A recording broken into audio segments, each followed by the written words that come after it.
Welcome to The Artist Matters.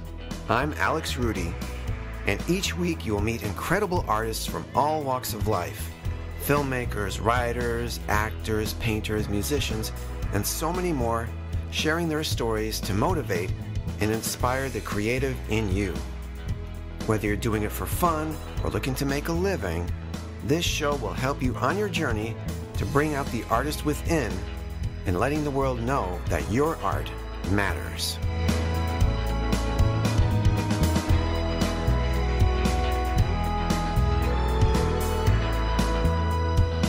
Hello, one and all. Welcome back to The Artist Matters. I'm your host, Alex Rudy. And it is my birthday week. Yes, at the end of the week, Friday, July 12th, I have a birthday. I'm turning an age. Yeah, it's an age that begins with a 4 and ends with a 9. So, that's happening.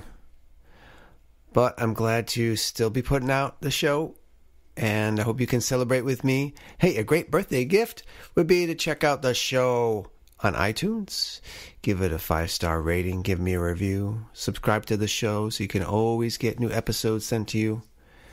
But you can also check it out on Spotify and Stitcher and CastBox and Google Podcasts. And now I am part of the iHeartRadio network. Finally got accepted by them. So it's quite an honor to now be part of that family.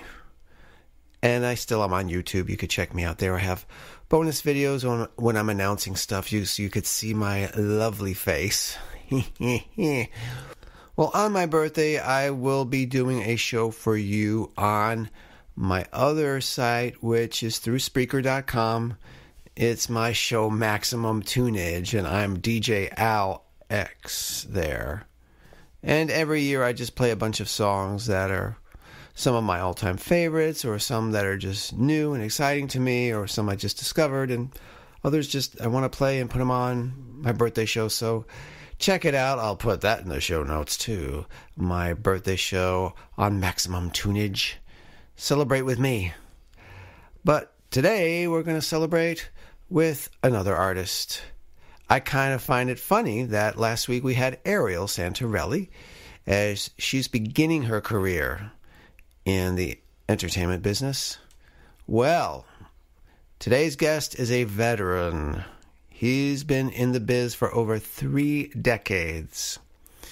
And what gets me is he has never had to hold down a day job. He has supported himself solely with his musical skills. On guitar and bass, so much more. Today's guest is Jeff Allegue. A native Long Islander, he was born in Amityville, moved to Bayport, and at the age of 10, he began taking classical guitar lessons. And then eventually moved on to the bass. And from there, he just kept on honing his craft, learning, fine-tuning it, and being ready, because the time approached where he had an audition with the one and only Billy Idol. You'll get to hear that story. And eventually, he and his brother and a few others formed the Tallboys. This was a band that was featured on MTV with their music video, and it eventually led them to Star Search. Jeff also was the bassist for Taylor Dayne and toured with her for many years. He also released some instrumental music. He has albums called Gut Strings and The Lovely Savages. Jeff also happens to be a founding member and bassist for the Trans-Siberian Orchestra. Wow. He also teaches music on the side and now is currently with a tribute band. They are called the Cover Girl Band, and they play throughout the New York area. You can check them out. And check out this episode. Let's get into it right now. Without further ado, here he is on The Artist Matters, Jeff Allegue.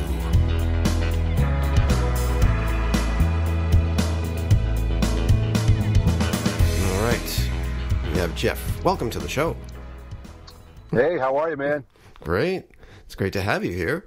And, great to be here. Yes. Well, let's begin at the beginning.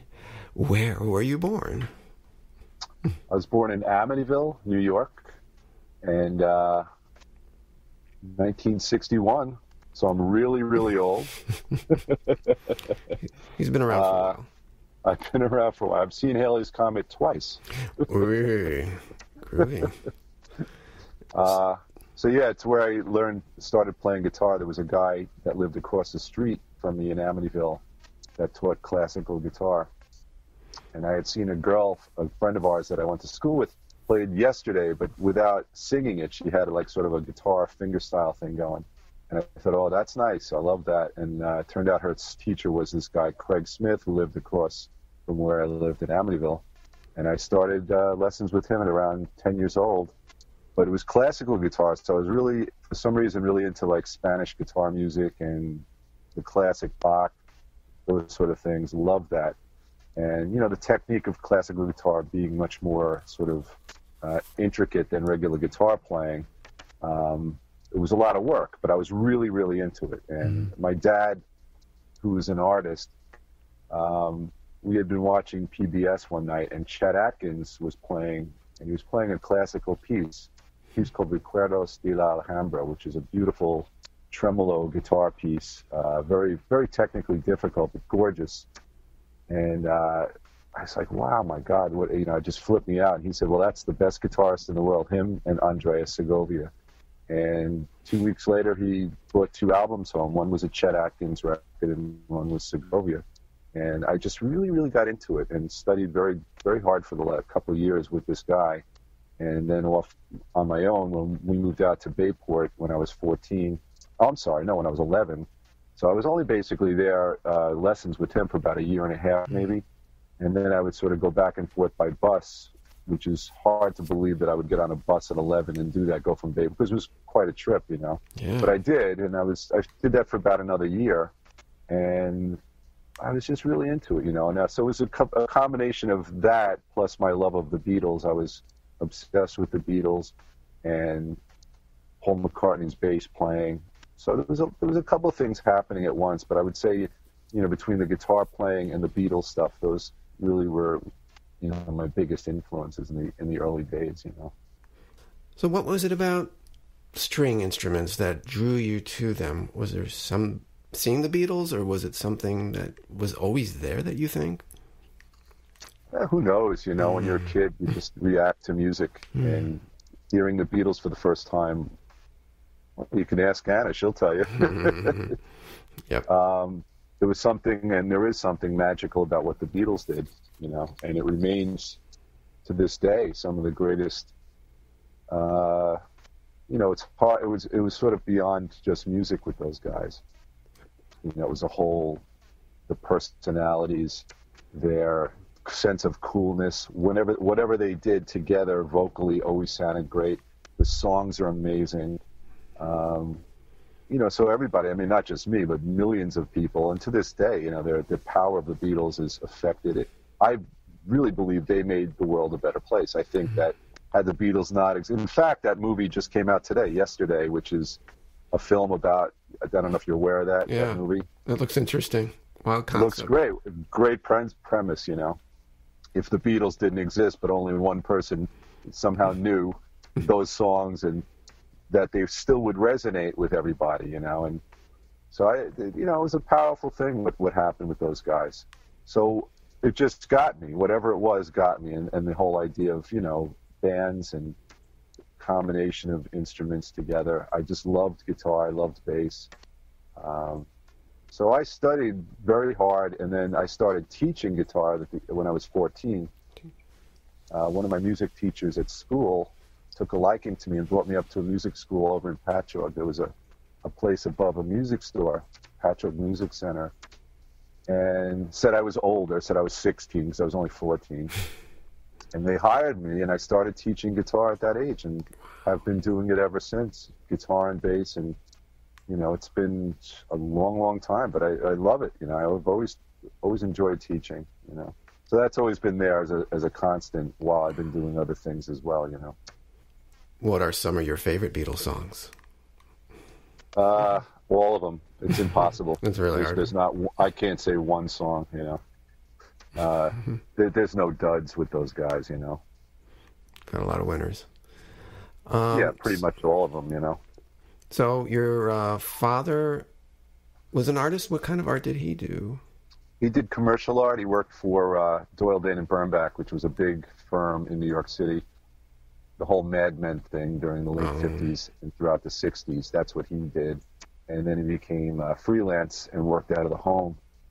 For many years, he had a shop always wherever we lived. He had a great studio and stuff. And he was a great guy, you know. He was a real romantic guy in terms of how he viewed the world, and his sense of art and his perfectionism in art was always, you know, second to none. So I think that really rubbed off on all of us as far as whatever we pursued. We always thought, well, you know, it's got to be good. It can't just be okay, you know. So your siblings, were any of them into anything creative? What's that? You have siblings? Yeah, my brother Joe plays guitar. We were first that we played together and sang. He still plays.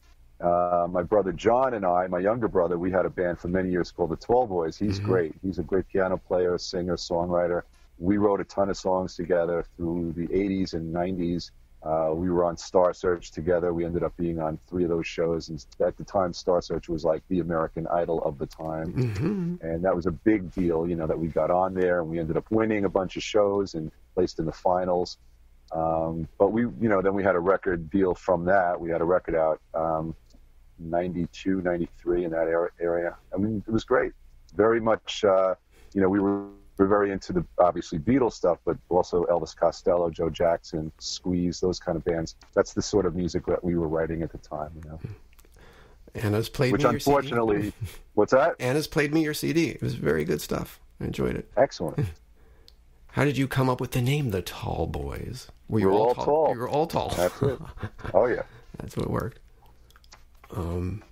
And you had a video on MTV with the Tallboys, too? Yeah.